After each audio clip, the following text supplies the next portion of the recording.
Okay, the mic's in a new position, the camera's in a new position. Hopefully this all sounds more consistent, and hello everyone. I just realized I got that wrong. Okay, so I'm still in the middle of recording the video I mentioned before, the long form one that I'm planning to release on that one game, which should be around somewhere after Christmas at the end of the month. But since I want to get to like twice a month uploads, I still need to prepare one more video for the middle of the month, which is going to be this one. So this one is going to be more chill in general. Something about like either introducing something about Japan overall, or maybe just parts of the subculture or something like that, which hopefully you guys will all be interested in. So the thing is, I was thinking of what to start it off with, and I figured, why not music? Like, music is one of those things that all of us who can listen to most likely listen to, regardless of the genre. And like the number of stars in the sky, there's just an infinite number of genres, especially in Japan, where like many forms of sub-genres actually have very different styles in Japan as compared to the rest of the world. To the point that I would argue that maybe you could even consider some of them like their own unique genre, although you might actually see later as well. And so I was like, figured, hey, why not make a video introducing some of this to, you guys as well. And another reason why I decided on music as the theme for this video was due to a series of videos I saw about a year back on YouTube there about where a group of reaction channels, particularly those that reacted to like music or like metal music in particular, were reacting to music from a Japanese band called Galnerius, which some of you might have heard of before. And they were going like, whoa, you wouldn't believe this band I've just found out about, or whoa, this band I found out about is amazing. Like, it struck me as a little odd just because of the fact that most of them were reacting to this song by the band called The Angel of Salvation, which you can go and Google it and check. And if you do, you'll probably realize that this song was released on YouTube as well, uploaded 10 years ago. And people were only like talking about it like last year, as if it was something amazing and new that they only found out about. Which in and of itself is fine, Like, Japanese stuff doesn't really get out of the country much, and I understand that as well. So if anything, I'm just glad that more people are hearing about it and they're getting even more traction, since I'm quite a fan of their music as well. But I figured, like, since, if even the big bands like Galnerius, who had their global like tours in 2014, like they even had many European tours up till now, and even then they're still not that well known. At that point, that means that all these much smaller bands, the indie bands in particular, are guaranteed to be not known outside of Japan, right? Since by virtue of the fact that they don't really speak English for most of them, the music really wouldn't get out of Japan much at all. So I was like, yeah, this might be something I could introduce to people, since I do listen to quite a bit of the indie music as well, particularly as the title of the video implies, like specifically with indie music, because, and this is something that I feel is very interestingly unique to Japan, but like the way that the indie industry, the indie scene is split in Japan is kind of unique, because you do have your normal indie stuff, like what you would expect from indie in any other country in the world, like small bands that perform in small live houses, and maybe they play on the street and sell them CDs there as well, or maybe the ones that use SoundCloud, because technology is a thing nowadays. But in Japan you kind of have that, and you also have the weeb ones, which have a very unique additional channels from which they can actually get their music out. And the style from which they start off with their music also tends to be very different as well. So, being the boomer I am,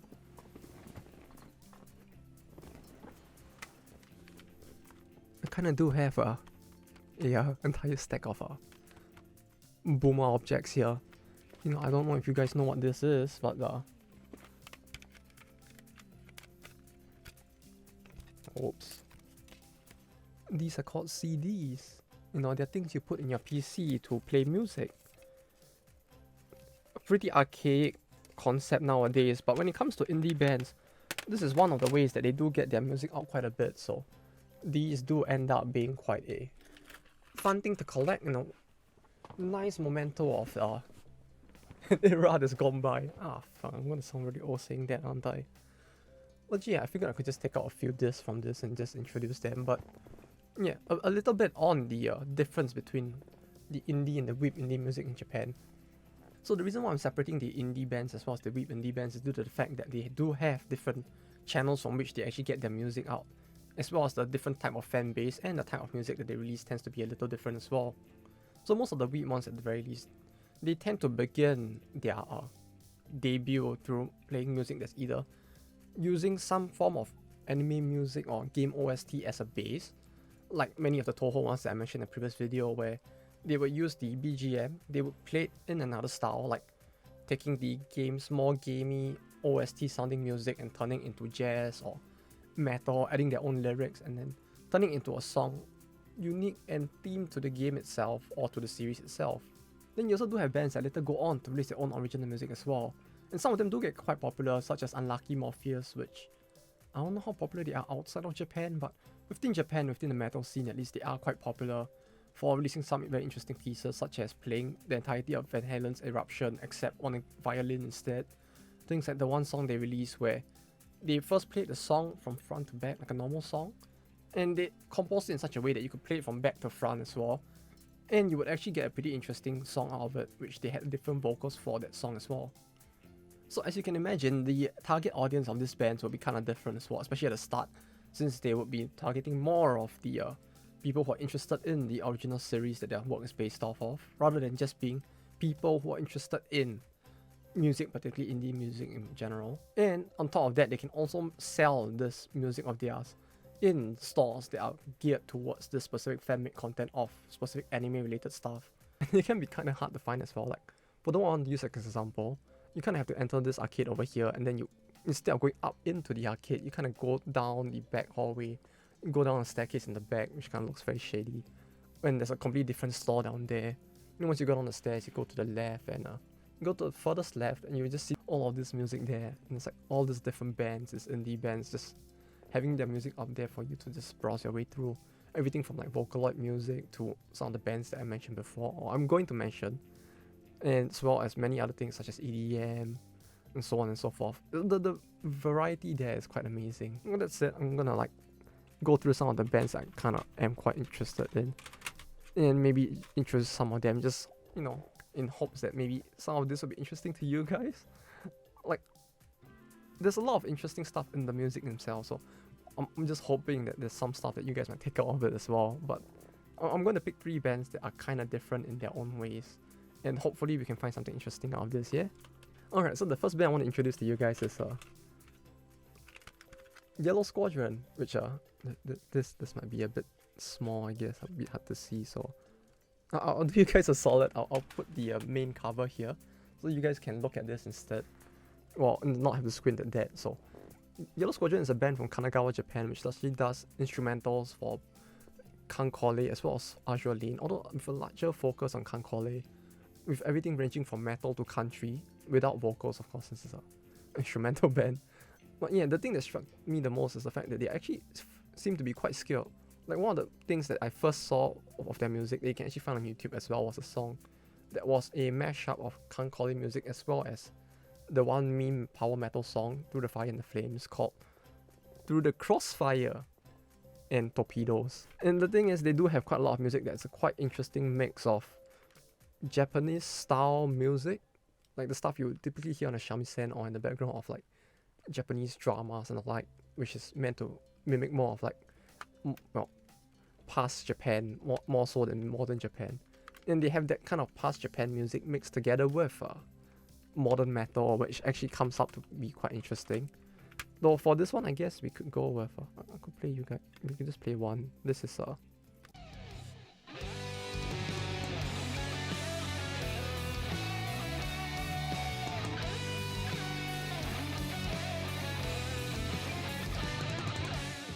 yeah, this is Fluidity and Incompressibility, which is apparently the final boss music from the 2021 autumn event. Some of you probably know what that is. I have no idea because I don't play the game. I only listen to their music instead. So yeah, maybe some of you will get it and be like, oh, I get that reference. But yeah, this is not happening with me at least. The second band I want to introduce to you guys is Iron Attack, which I know the cover of this is a little war and all that, but I'll put something else here that's a bit less so you guys can look at this instead. So Iron Attack is a power metal band which is comprising of, well, Iron Chino, who is the guitarist, and Minaseon, who is the vocalist of the band, and there are many other supporting members as well. They actually do Toho covers, so I think I did mention them in the Toho video as well. They're a pretty interesting band, and when I say they have a lot of supporting members, I really do mean quite a lot. Like, aside from the 2 of them, you have 1 bassist and 1 drummer, pretty normal, and then you have 4 additional vocalists, all four of them male, mostly to hit the other vocal ranges, I assume, in case they want to change up the style of the music a little. And you also have another two more guitarists as well, which, yeah, there's actually quite a lot. And it gives them a lot of versatility in terms of the type of music that they are able to play, which is something you'll hear more of if you actually take the chance to go and listen to even more of their music. Now I'll play a bit of it from this album maybe. Yes, Labyrinth with Vampire. I know it's missing a word, but we'll just ignore that. It's fine, they're Japanese.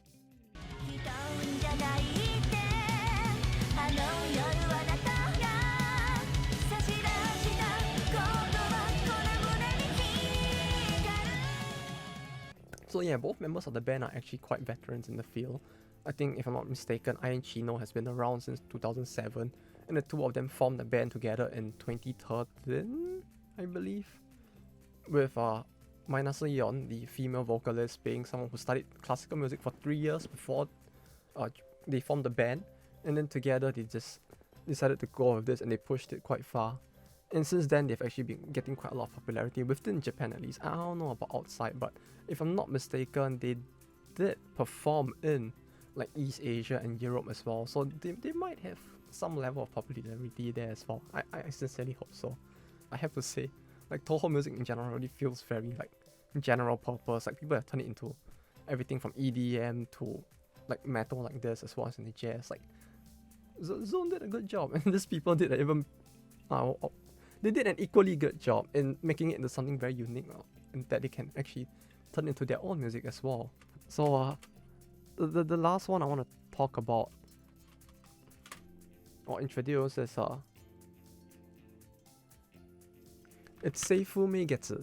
The name is mostly in hiragana here, so that like kind of fucked with my brain a little, since they usually use kanji instead. But this is a band that mostly does their own original music instead of covers, with the musician, the vocalist, being a pretty famous name in the scene. It's Hazuki Yura. For those of you who already know quite a bit about the whole like indie doujin scene, Hazuki Yura might be quite a popular name that you might have seen here and there, just because she actually does the vocals in quite a few different bands.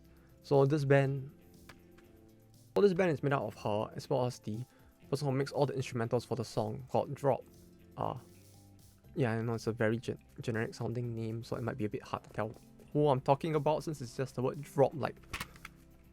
But it's this person.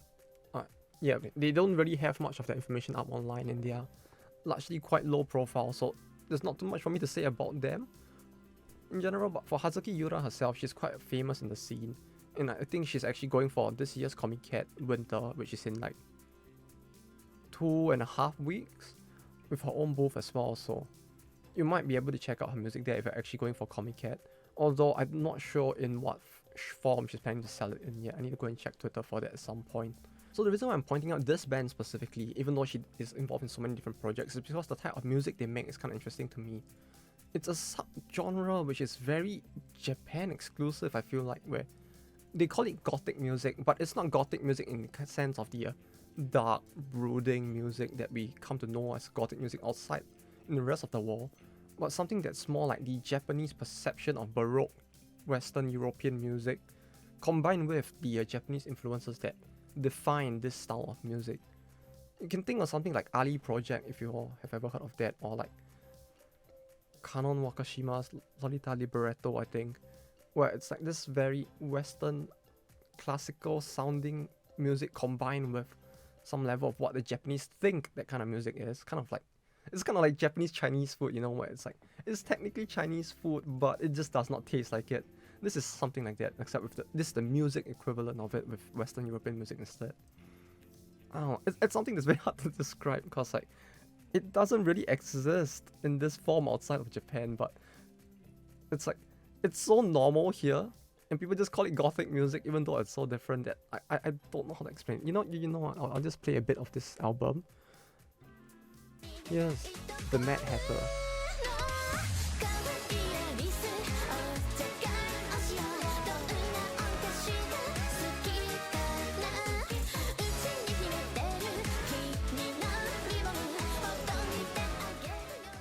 yeah, I don't know. I really don't know how to explain like this style of music. Maybe y'all could do a better job than me at least. You know, if you have, you know what, if you actually have a better way to explain it than what I just, this dumpster fire of an explanation that I just tried, you just put it in the comment below, and you know what, just let me know, cause I really want to know how to describe this music better to like people from overseas, cause like telling them like, oh, it's gothic music or like it's European inspired music doesn't really like hit the cake, you know, doesn't really take the cake.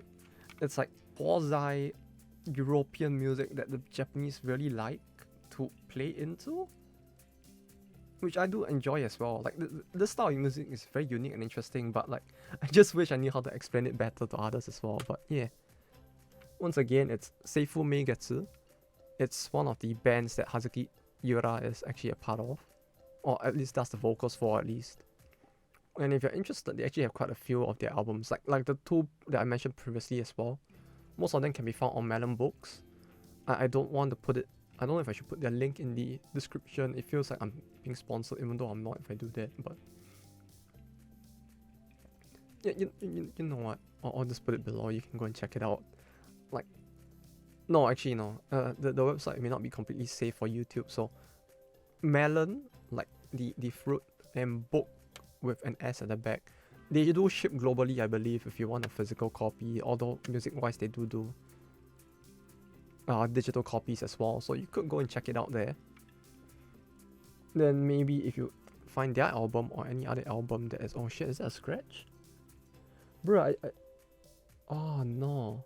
I mean, it's a good thing it's just in the case, but yeah, there are many bands out there that do music like this, in particular the ones that work with Hazuki Yura. Like for some, Hazuki Yura, like a lot of the bands that work with her do end up producing music in this style. I think Rokugen Alice is another one as well. I don't have the disc with me now because some of them I left in the home country before I came over here.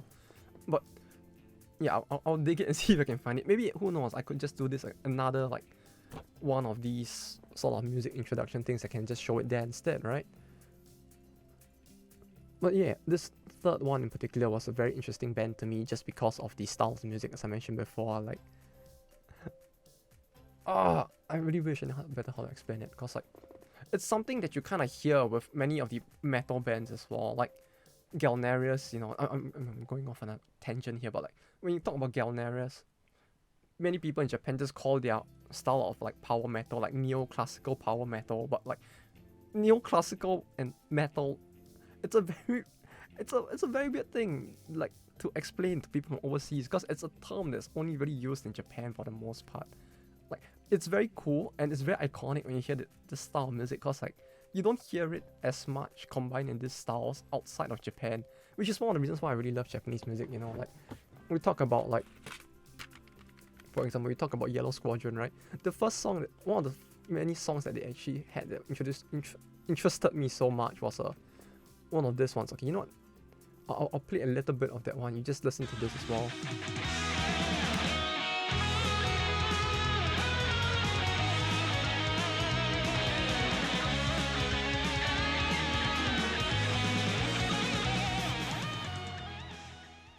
Like stuff like this, right? Where it's like a mixture of Japanese style music with metal, or like stuff, or like a mixture of stuff like Seifumeigetsu, right? Where it's like this Japanese style of what they perceive European music to be, combined with like whatever the fuck that is.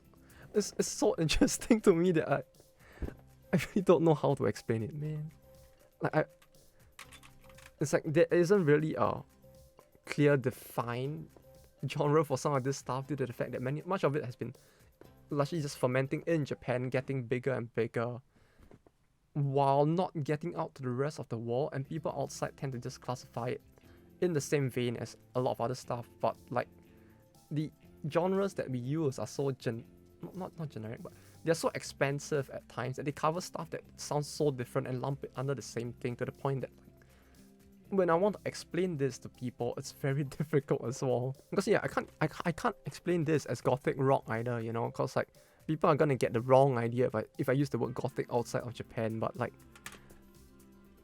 yeah, stuff like this is the reason why I wanted to do this video. Like, Japan does have a lot of very interesting, unique, like indie bands as well.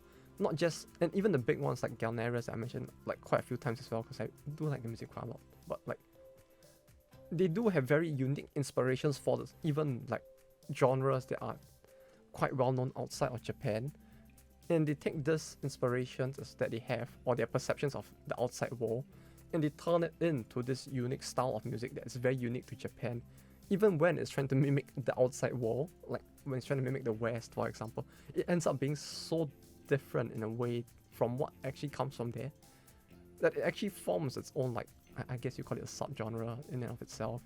It's very cool and I really wish more people would listen to it. So yeah, I'll put the 3 bands and the albums 1, 2, 3. You can look at that again. You can probably go back a little bit in the video if you want to listen a bit, just a little bit to the cover music I added in just before this. Or if you want, you can just like, you could probably just search for them on YouTube as well. I'm pretty sure you could easily find more music for them. Give them a listen and hey, support the artists as well. Like, give them some love. They're all pretty interesting. And you know what? One interesting thing with this sort of bands in particular is the fact that since they are largely in the weeb subculture and they do go for events such as Comic Cat as well, you could potentially just go there and purchase it directly from them if you ever go for those events, and you can actually go there and talk to them as well. It's actually pretty cool.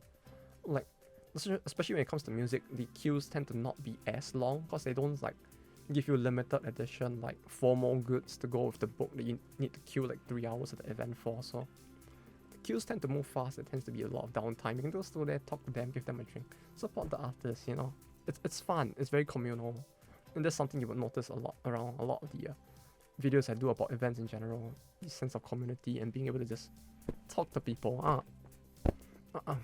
I'm going off on a very long like weird tangent here. This video was supposed to be like short, and now I'm gonna have to edit all of this down. But yeah. Hopefully you all took something away from this. I don't know if this just ended up being me rambling while being confused. You know, these 3 bands are quite interesting to me. So yeah, I guess this will be the end of the video. Hey, if you're interested, leave a like, maybe subscribe. Maybe I'll do more of this if people are interested. Okay, I have stacks and stacks of these CDs like around. I could do this again easily, so hey, if you are interested, let me know. I'll do something again. But yeah, at the end of the month, it'll be the big more game related video, I guess. So if you're interested in that, just hey, if you hit the button somewhere, it'll probably tell you when the next video comes out. So you'll take care, yeah.